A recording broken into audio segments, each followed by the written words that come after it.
Hello friends, मैं Amit Kaushal, Jupiter study abroad consultant Chandigarh से। सबसे पहले आप सभी को नए साल की 2026 की बहुत बहुत शुभकामनाएं। और we pray that this year should prove to be the best year of your life in terms of your admission, in your achievement of your goals, everything. तो इस नए साल की पहली वीडियो मैं शूट कर रहा हूँ और बहुत ही इंपॉर्टेंट वीडियो है। ये उन सभी स्टूडेंट्स को देखनी है या देखनी चाहिए या उनके पेरेंट्स को भी देखनी चाहिए अगर आप 12th या ग्रेजुएशन के फाइनल एग्जाम की तैयारी कर रहे हैं। Why I am saying this because आप सभी जानते हैं कि इस साल के अप्रैल में और मई में 12th के हर एक बोर्ड के और ग्रेजुएशन के एग्जाम्स जो है ऑलमोस्ट ओवर हो जाएंगे। And that is a time अक्सर मतलब जनरली लोग अपनी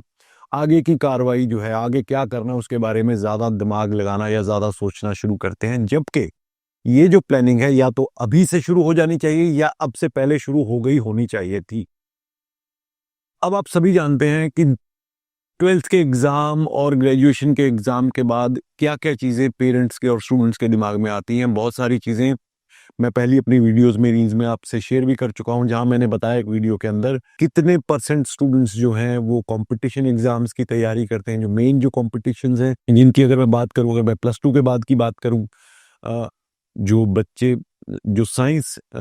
स्ट्रीम में जाते हैं, +2 साइंस में करते हैं, चाहे मेडिकल हो या नॉन मेडिकल हो, जो नॉन मेडिकल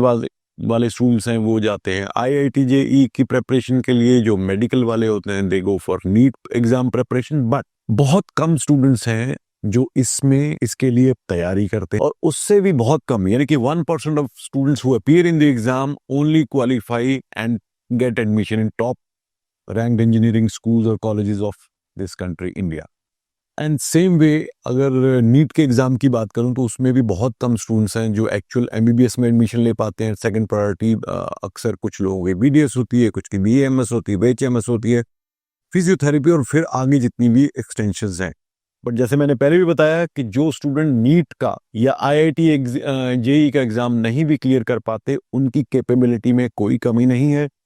उनमें से कुछ स्टूडेंट फिर भी कुछ अच्छे कॉलेजेस में, यूनिवर्सिटीज में एडमिशन ले पाते हैं, बट मेजॉरिटी जो है उनको एवरेज कॉलेज यूनिवर्सिटीज में ही एडमिशन लेनी पड़ती है by virtue of one thing, because we have more supply of students than the good quality institutions or colleges or the universities here in India. India is still a growing economy and we are catching up with the world, but अब जब तक नहीं catch up कर रहे, मेरे बच्चे का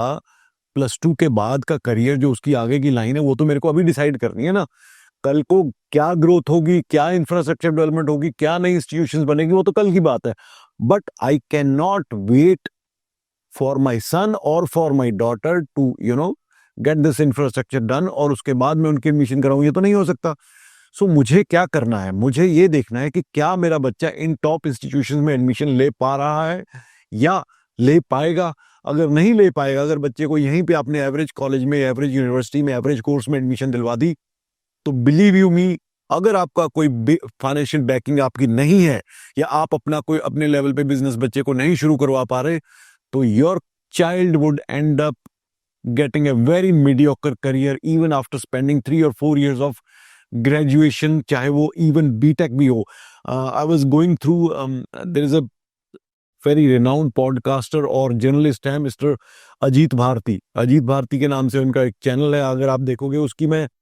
कल एक वीडियो देख रहा था, उसमें उन्होंने बोला था कि he was just discussing about these gig workers जो कि जोमेटो या डिलीवरी बॉयज हैं। तो in that video only he said that majority of BTechs आज की डेट में, जो MBAs भी हैं, वो अपनी जो मेजॉरिटी इंस्टीट्यूशन में करने के बाद they start their career with just 30 to 35,000 per month salary. और जो आपको आप देखोगे उन्हीं इंस्टीट्यूशंस के बाहर अगर कोई पकौड़े बना रहा है या कुछ भी कर रहा है तो वो बंदा 1.5 लाख रुपए कमा के लेके जाता है। So he was telling the irony of this country, because even after spending 3 to 4 years in a institution where you ought to get a quality education, but you end up getting a very mediocre qualification जिसकी शायद practically उतनी practical उसमें knowledge इतनी है ही नहीं है, क्योंकि companies को बंदा वो चाहिए जिसको प्रैक्टिकल टू द पॉइंट और जो लेटेस्ट जो चल रही हैं चीजें उसके मुताबिक बंदा अगर तैयार होकर आएगा तभी उसको करियर में एक लॉन्च पैड मिलेगा। और बहुत सारी ये मीडियोकर कॉलेज और universities they do not have enough industry manage curriculum और उनके साथ रिलेशन भी नहीं है, जिस वजह से वो उनको प्लेसमेंट भी नहीं दिला पाते। आप देखोगे बहुत सारी प्राइवेट कॉलेजेस या यूनिवर्सिटीज अपनी प्लेसमेंट की लिस्ट देते हैं, एडवर्टाइज करते हैं, बट आपको एक चीज बता दूं, वो सिर्फ 5% ही उनकी क्रीम होती है स्टूडेंट्स की जो उन कंपनीज में प्लेस हो पाती है। बाकी 95% they go, the sad stories they still go and have to find out their jobs. वही अगर मैं एवरेज करूं नॉर्थ इंडिया की 30 to 35,000 is the beginning of majority of graduates or even MBAs who finish their degrees in the mediocre colleges. Okay, so ये पूरा चीज बताने के बाद मैं आपको ये चीज आपका ध्यान लेके आना चाहता हूं कि while your kids are preparing for their examinations, this is the responsibility on the parents now to do some groundwork for their kids. चलो हम ये मान के चलते हैं कि बच्चा आपका जो है बहुत इंटेलिजेंट है और हो सकता है आईआईटी में या जेईई में निकल जाए, हो सकता है नीट में निकल जाए, हो सकता है किसी भी कॉम्पिटिटिव एग्जाम में निकल जाए, but to be on a safer side, I think you need to do some groundwork, which is very important because kids education आज की डेट में is an investment done by the parents for the betterment and future of the kids. क्योंकि वो जमाने गए कि एक कमाएगा 10 खाएंगे, वो चीजें नहीं है। हर बच्चे को खुद अपने लिए ग्राउंड वर्क करना पड़ेगा, अपने लिए मेहनत करनी पड़ेगी, अपने लिए करियर ढूंढना पड़ेगा। और आपको एक चीज और बता दूं, the harsh reality of this life is, अगर कोई बच्चा अगर इनफ करियर में नहीं कमा पा रहा तो उसको कई बार उसके रिश्तेदार, उसके यार दोस्त और even the parents also look down upon that kid. But may be many of you disagree with me, but I am telling you this is the harsh reality. So it is very important that at this time, इस important juncture पे हम as a parent और even kid भी जो सुन रहे हैं इस चीज का ध्यान रखें कि पूरी प्रेपरेशन होनी चाहिए, बिकॉज ये समा अगर चला गया तो वापस नहीं आएगा। This is the crucial time for you to make or break your career. So what parents can do is they can make sure that passports बच्चों के बने हों, उन्होंने किस कोर्स में या किस लाइन में जाना है उसकी शॉर्टलिस्टिंग वो कर चुके हों, किस तरह के कंट्री में वो जाना चाहते हैं, कहाँ उनकी फाइनेंशियल कैपेसिटी जो फैमिली की है बच्चों को सपोर्ट कर सकती है, कौन कौन से country maximum post graduate work permit देते हैं, कौन कौन से कंट्रीज में स्कॉलरशिप मिलती है। सारी जो आपकी प्रिपरेशन है ये हो जानी चाहिए और इसके लिए एक अच्छा कंसल्टेंट जो है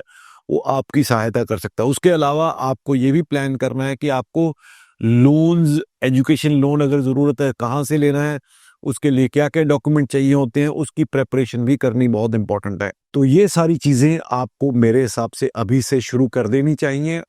आप कोशिश करो कि इंडिया में आपकी अच्छी यूनिवर्सिटी मिल जाए, वेल एंड गुड, बट अगर ना हो तो क्या, तो बजाय इसके उस टाइम सोचने के अभी से आप अपनी प्रेपरेशन करो। बिकॉज आप दुनिया में सोशल मीडिया पे जो मर्जी सोचो, जो मर्जी सुनो, but the harsh reality is Indian system is not able to accommodate lakhs of students in good quality institutions, and the return on investment in more than 80% institutions here in India is not good enough to give you a flying start after education. तो please इस बात को ध्यान से सुनिए, सोचिए, share कीजिए और ponder upon it and do plan right now, because this is a time you should plan your kid's career and his education or her education. Thank you so much.